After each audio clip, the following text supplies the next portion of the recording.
विनोद को सही राह पर कैसे लाई उसकी पत्नी।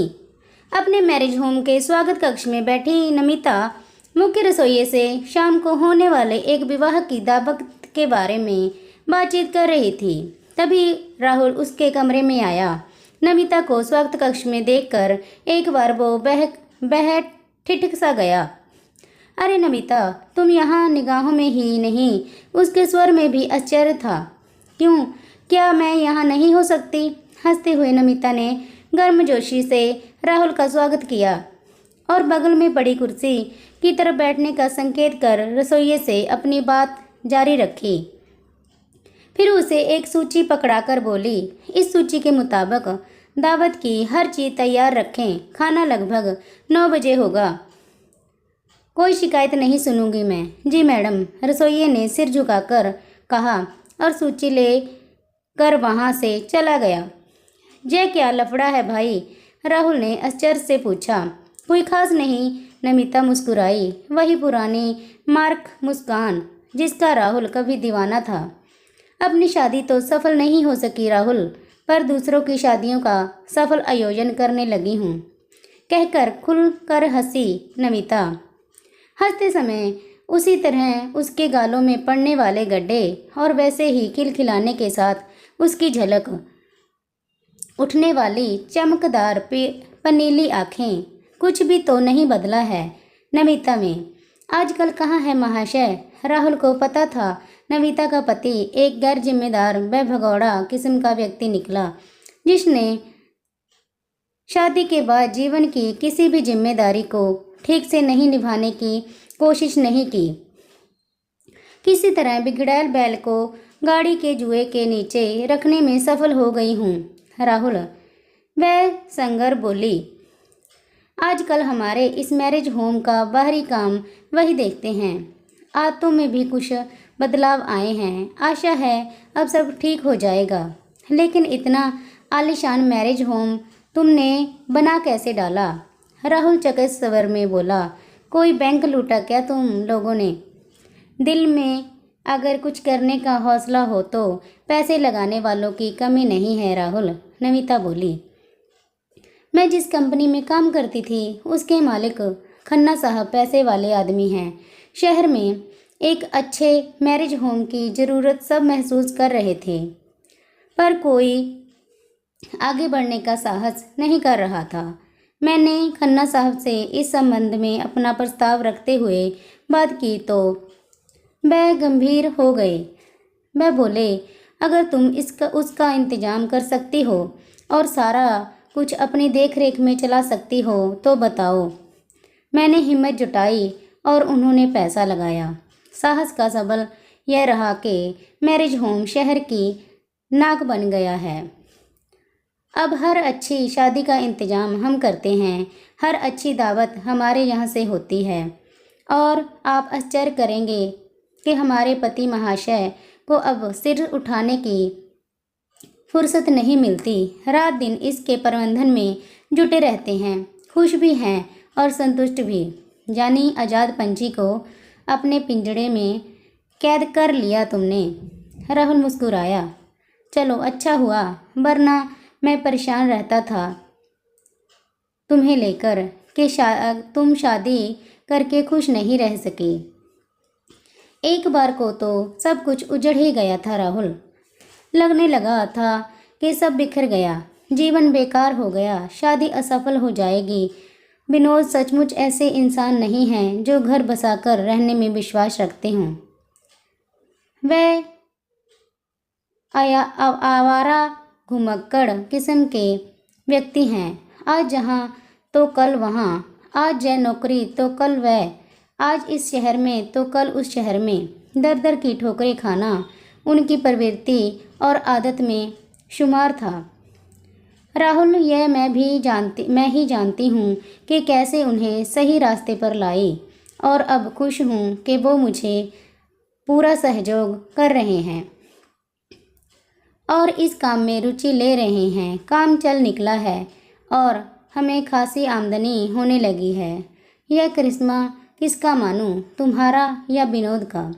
राहुल ने नमिता की आंखों में अपने पुराने दिन खोजने चाहे, जिनकी कोई छाया तक उसे नहीं मिली। कितनी बदल गई है नमिता, कितना आत्मविश्वास झलक रहा है अब उसमें। नमिता के माता पिता नमिता का रिश्ता राहुल के साथ करना चाहते थे। राहुल नमिता को पसंद भी बहुत करता था, जाति की बाधा भी नहीं थी। विश्वविद्यालय में वह नमिता के लिए रोज चक्कर लगाता था। नमिता तब इंग्लिश में एमए कर रही थी और राहुल उसी शहर में आयुर्वेदिक कॉलेज में BA MS कर रहा था। करना तो हर युग की तरह वह MBBS ही चाहता था, पर कई बार परीक्षा में बैठने के बाद भी उसमें सफल नहीं हुआ, तो जिसमें प्रवेश मिल गया वहीं पढ़ने लगा था। एलोपैथिक डॉक्टर ना सही, आयुर्वेदिक ही सही, डॉक्टर तो बन ही रहा था।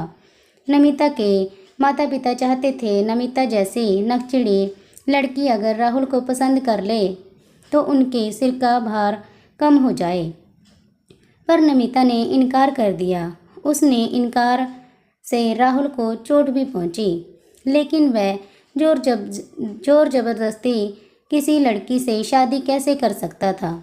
एक दिन राहुल ने पूछा, मैं जानना चाहता हूँ कि तुमने मुझे क्यों अस्वीकार किया। नमिता, मुझ में क्या कमी या खराबी देखी तुमने? कोई खराबी या कमी नहीं है राहुल, तुम में सच पूछो तो तुम मेरे एक अच्छे दोस्त हो, जिससे मिलकर मुझे वाकई हमेशा अच्छा लगता है, खुशी होती है। पर राहुल, बुरा मत मानना, मैं किसी और से प्यार करती हूँ। सुनकर जैसे राहुल आसमान से गिरा हो। कौन है वह खुशनसीब विनोद? नमिता बोली, तुम जानते हो उसे, कई बार मेरे साथ तुम्हारी उससे मुलाकात हुई है। वह मेरा सहपाठी है। देर तक गुमसुम बना रहा था राहुल, फिर किसी तरह बोला था, भी है, वैसा ही मुझे पसंद है राहुल। तुम्हारे घर वाले राजी हैं विनोद के लिए? राहुल ने दूसरा दाव फेंका। नमिता बोली, राजी नहीं है, पर मैंने तय कर रख लिया है, शादी करूंगी तो विनोद से ही, वरना आजीवन कुंवारी रहूंगी। उसके दृढ़ निश्चय ने राहुल को एकदम निराश कर दिया था। उसके बाद वह नमिता से कभी नहीं मिला, सिर्फ इधर उधर से उसके बारे में सुनता रहा कि नमिता विनोद से शादी कर खुश नहीं रह सकी। खैर मेरी छोड़ो राहुल, अपनी बताओ कुछ। नमिता ने पूछा, आज अचानक यहाँ इस शहर में कैसे? जिस बारात की दावत का यहाँ इंतजाम है उसका मैं बाराती हूँ नमिता। कार्ड में यहाँ का पता था और संपर्क में तुम्हारा नाम, तो तुमसे मिलने चला आया, और सचमुच तुम्हें जहाँ पाकर बहुत आश्चर्य हुआ मुझे। चलो ऊपर की मंजिल पर अपने कमरे में ले चलूँ तुम्हें। कहकर नमिता उठ खड़ी हुई, अपने सहायक से बोली, विनोद साहब आए हैं तो कहना कि सूची में लिखे सलाद का इंतजाम वह अपनी देखरेख में खुद कराएं। जी मैडम, सहायक ने उठकर कहा। तो राहुल को लगा कि नमिता की अपने काम पर पूरी पकड़ है और वह सचमुच मैरिज होम की एक कुशल संचालिका है। नमिता का कमरा तरतीब से सजा था। राहुल दीवान पर आराम से बैठ गया। नमिता ने घंटी बजाकर ठंडा पेय मंगवाया। अब अपनी सुनाओ राहुल, शादी की, बच्चे हैं? नमिता की टटोलती नज़रों से बचने का प्रयास करता रहा राहुल। चेहरे पर कुछ देर पहले की हंसी अब गायब हो गई थी। वह अचकचा उठा था, कुछ सोच नहीं पा रहा था, कैसे कहे और क्या कहे। संकोच देखकर नमिता ने उसकी तरफ गौर से ताका। क्या बात है राहुल, मुझे लग रहा है तुम किसी कश्मकश से गुजर रहे हो। ठीक पकड़ा तुमने नमिता। वह खिसिया सा गया। एक कसवाइर शहर में सरकारी अस्पताल में नौकरी कर रहा हूँ। पत्नी मुझसे खुश नहीं है, उसे लगता है उसके साथ धोखा हुआ है। जैसा डॉक्टर मैं समझ रही थी, मैं वैसा डॉक्टर नहीं निकला। उसकी कल्पना थी कि मेरे पास कार होगी, बंगला होगा, नौकर चाकर होंगे, शहर में नाम होगा, मरीजों की लाइन लगी होगी, हर कोई इज्जत देगा। पर उसकी उम्मीदों पर उस वक्त पानी फिर गया जब उसने जाना कि मैं आयुर्वेदिक डॉक्टर हूँ और सरकारी अस्पताल में मुझे मरीज तभी दिखाता है जब कोई और डॉक्टर वहाँ उसे नहीं मिलता।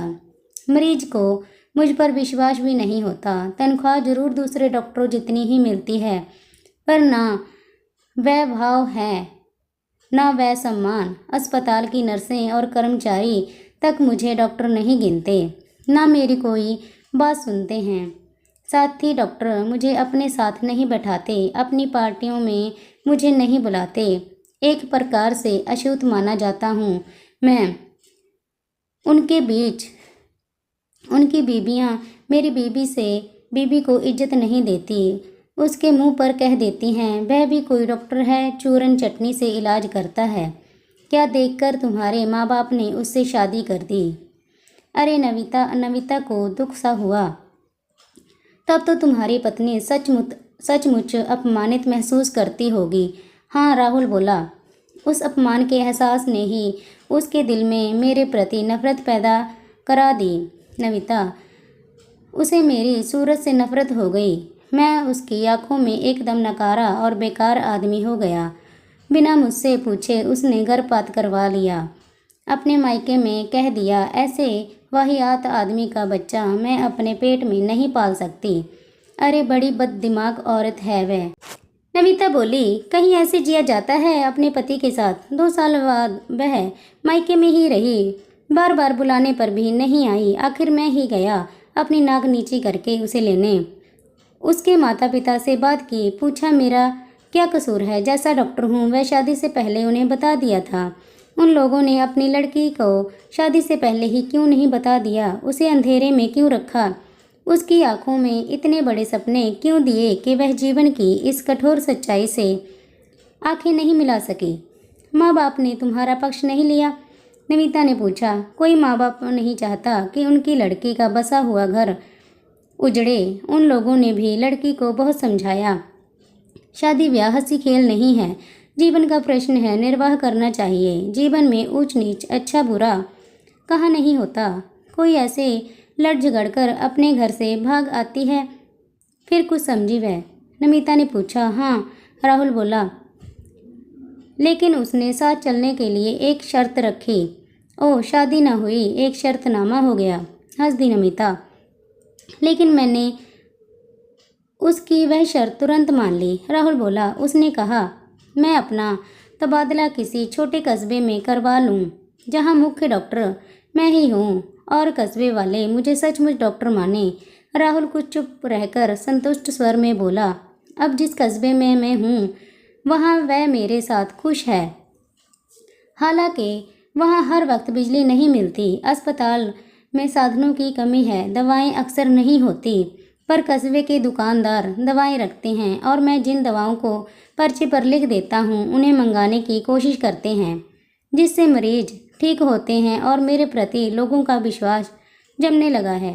मुझे भी अब लगता है कि पत्नी की शर्त मानकर मैंने शायद ठीक ही किया। बड़े शहर में जहाँ एक से एक कुशल और विशेषज्ञ डॉक्टर मौजूद हों, वहाँ मुझ जैसे आयुर्वेदिक डॉक्टर को कौन पूछेगा भला? वहाँ कोई क्यों मुझे सम्मान देगा, महत्व देगा? पर गांव कस्बों में जहाँ विशेषज्ञ क्या किसी तरह का डॉक्टर नहीं होता, वहाँ लोग मुझे सम्मान देते हैं। मुझ में भी आत्मविश्वास आया है। नमिता का कर्मचारी शीतल पे रख गया और दोनों पीने लगे थे। इस बीच नमिता का पति विनोद भी वहाँ आया था। नमिता ने परिचय कराया तो विनोद हंस दिया। तुम तो ऐसे परिचय करा रही हो जैसे हम पहली बार मिल रहे हों। कुछ औपचारिक बातों के बाद वह काम से चला गया। राहुल को लगा कि विनोद अब पहले जैसा अस्त व्यस्त और बेढंगा व्यक्तित्व वाला व्यक्ति नहीं रहा। वह काफ़ी चुस्त दुरुस्त और व्यस्त सा लगा। राहुल मुस्कुरा दिया। तुमने तो विनोद की काया पलट दी नमिता। मैरिज होम में हम हर नए जोड़े से खिलखिलाती जिंदगी की इच्छा रखते हैं, इसीलिए क्या एक औरत समझदारी से काम लेकर अपनी खुद की जिंदगी को खुशियों से नहीं भर सकती? राहुल, जरूर भर सकती है, अगर वह पति की सबल बन जाए। राहुल मुस्कुराया। मुझे खुशी है कि तुमने विनोद को संभाल लिया नमिता। पहले बच्चे का गर्भपात करवाने के बाद तुम्हारी पत्नी ने दूसरे बच्चे का मन बनाया या नहीं? नमिता ने पूछा। साल भर की एक बच्ची है नमिता, राहुल झेपा। पत्नी अब मेरे साथ खुश रहती है। कस्बे की औरतों में उसका सम्मान है। हर जगह उसको बुलाया जाता है और वह आती जाती है। शायद दूसरों से जब हम अपनी तुलना करने लगते हैं तो हमारे अभाव हमें टीसने लगते हैं नमिता। हमारी कमियां हमें आत्महीनता के दलदल में धंसाने लगती हैं। ऊँट अगर पहाड़ की तलहटी में आकर अपनी ऊंचाई नापना चाहेगा तो अपने पर पछताएगा ही। पर जब वही ऊँट रेगिस्तान के बियाबान में अकेला होगा तो सबसे ज़्यादा महत्वपूर्ण साधन होगा और सबसे ऊंचा भी। यह रहस्य हम लोग कस्बे में पहुंचकर समझ पाए। मैं भी ऐसा कोई अवसर नहीं चूकता जहां मैं अपनी पत्नी को खुश कर सकूं। वह सचमुच अब प्रसन्न रहने लगी है नमिता। पता नहीं किन नज़रों से ताकती रही नमिता राहुल को। राहुल भी उसे ताकता रहा। पता नहीं किसका लिखा वाक्य राहुल को उस वक्त याद आता है। औरतें मर्दों से ज़्यादा बुद्धिमान होती हैं, हालांकि वह जानती कम हैं, पर जीवन की समझ उनमें ज़्यादा होती है। यह समझ ही तो है जो आज भी भारतीय परिवारों को बल और सबल प्रदान किए हुए हैं, जिससे आदमी अपने कद से ज़्यादा ऊंचा उठा रहता है और आत्महीनता के दलदल में धंसने से बचा रहता है। औरतें ही तो हैं जो विनोद जैसे बेढंगे व्यक्ति को भी ढंग से आदमी में बदल देती हैं। दोस्तों, अगर स्टोरी पसंद आई हो तो लाइक कीजिए, शेयर कीजिए एंड सब्सक्राइब कीजिए एंड कमेंट बॉक्स में आप ज़रूर बताइएगा कि आपको ये स्टोरी कैसी लगी। धन्यवाद।